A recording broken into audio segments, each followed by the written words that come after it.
in a very real sense, this administration, you and President Biden, funded the October 7th attacks by flowing $100 billion to a homicidal, genocidal regime that funded those attacks. That statement is profoundly wrong. Why? I'm not even going to humor it. I think it's a disgraceful statement. Why? Senator. Mr. Secretary, you have presided over the worst foreign policy disaster of modern times.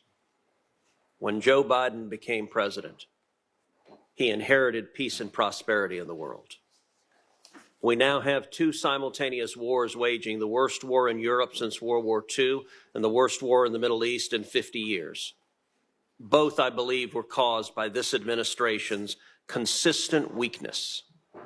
And indeed, your foreign policy is precisely backwards from what a rational American foreign policy should be. To our friends and allies, this administration has consistently undermined, weakened, and attacked them. And to our enemies, this administration has shown constant appeasement and indeed has flowed billions of dollars to the enemies of America who want to kill us. Senator Barrasso asked you about Ibrahim Raisi. Your State Department put out a statement sending condolences for his death. Mr. Secretary, is the world better today now that Raisi is dead? Given the horrible acts that he engaged in, both as a judge and as president, to the extent he can no longer engage in them, yes, the Iranian people are probably better off. You didn't say that in your statement, did you? I believe that we did. And certainly our spokesperson... Today, the United Nations is flying their flag at half-staff to mourn the death. Would you agree that it is utterly disgraceful for the United Nations to be mourning the death of the butcher of Tehran? We're certainly not mourning his death. As I said, we expressed... Would you agree it's disgraceful for the UN to be? I'll look at what they've done. We certainly would not do that. What they've done is flown the flag at half-staff. Is that disgraceful? We wouldn't do that, and we would certainly find that... And I would note that's the absence of American leadership. All right, let's shift.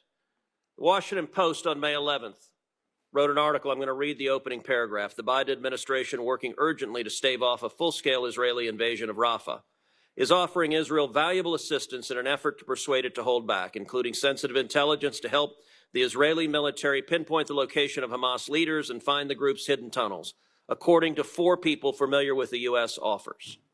Is that paragraph accurate? Exactly the opposite. First of all, no one has done more to defend Israel than Joe Biden. Is that paragraph accurate? Let me finish, if I may, please.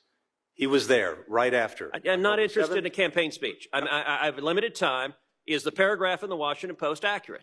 As you read it, no. To the contrary, we're providing everything we possibly can to Israel to help them find. So the 4 sources that briefed the Post, and by the way, briefed multiple other media outlets, they were lying? Absolutely.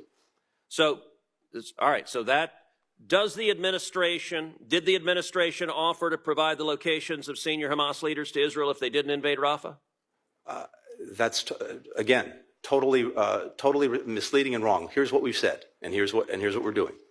We have said that there is a better way to deal with the challenge that... I'm not interested in the speech. If you don't want to hear my answer... Did you offer the location of senior Hamas officials if they didn't invade Rafah? That's a yes or no. If we had the locations, of course we'd provide them, irrespective.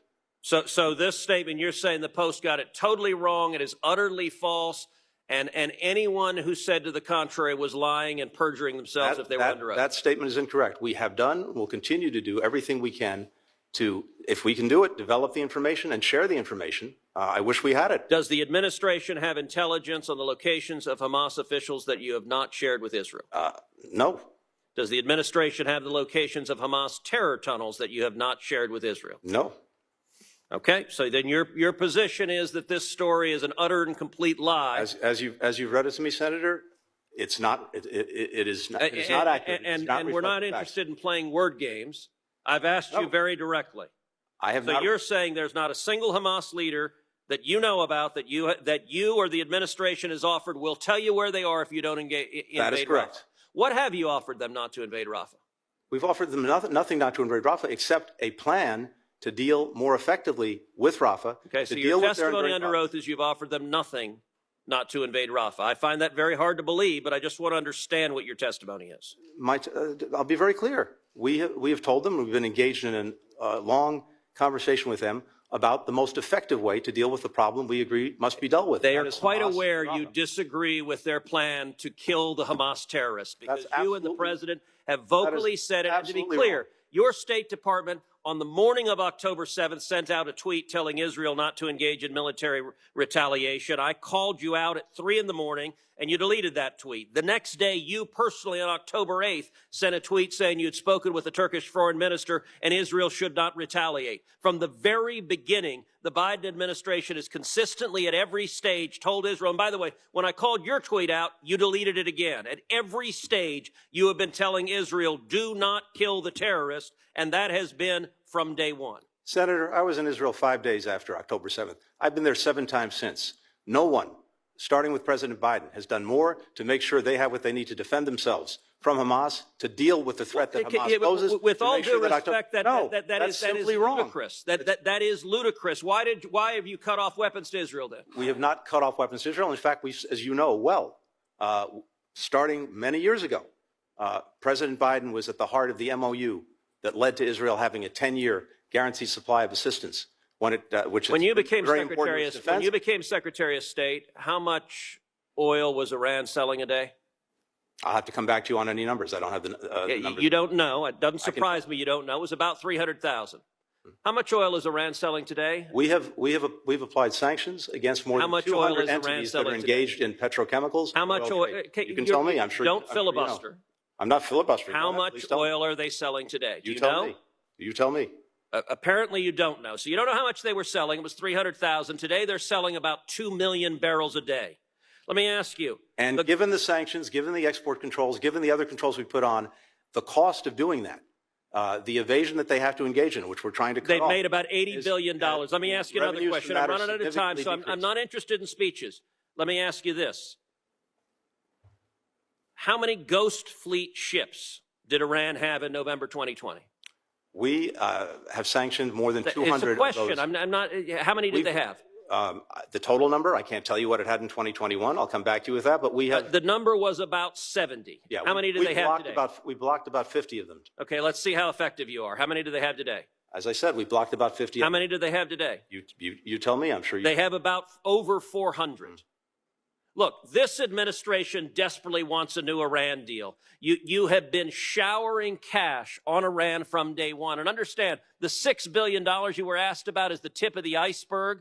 By refusing to enforce oil sanctions, we have seen Iran's oil sales go from 300,000 barrels a day when you got into office to over 2 million barrels a day today. That's $80 billion. 90% of Hamas's funding comes from Iran in a very real sense. This administration, you and President Biden, funded the October 7th attacks by flowing $100 billion to a homicidal, genocidal regime that funded those attacks. That statement is profoundly wrong. Why? I'm not even going to humor it. I think it's a disgraceful statement. Why? We have gone at Iran repeatedly with more than 600 sanctions applied against different persons. Then why are they selling 2 million barrels a day as compared to 300,000? They are working hard to do what they can to get around the sanctions. So just the prior administration had tools you didn't have, they were more effective, or maybe they just weren't desperate to cut a deal with Iran. And we continue every single day to go at them. You are refusing to address the facts. I'm not. Then why are they selling 2 million barrels a day? Because they're determined to try to do that. We're determined to cut them off. They weren't determined when Trump was president? They were determined. And of course, unfortunately, we also had their nuclear program in a box. No fissile material being produced. Okay, you're not answering the question. You're filibustering another topic. Senator Cruz, you get the last word. You get the last word. You funded our enemies and you undermine our friends, and the world is much, much more dangerous as a result, and Americans are at greater jeopardy because of it. In fact, we brought more countries together. We have stronger allies, stronger partnerships, stronger engagement from countries around the world to deal with a very dangerous world than we had. We were alone. We aren't anymore. And America is leading those efforts. Remember the Abraham Accords? I do.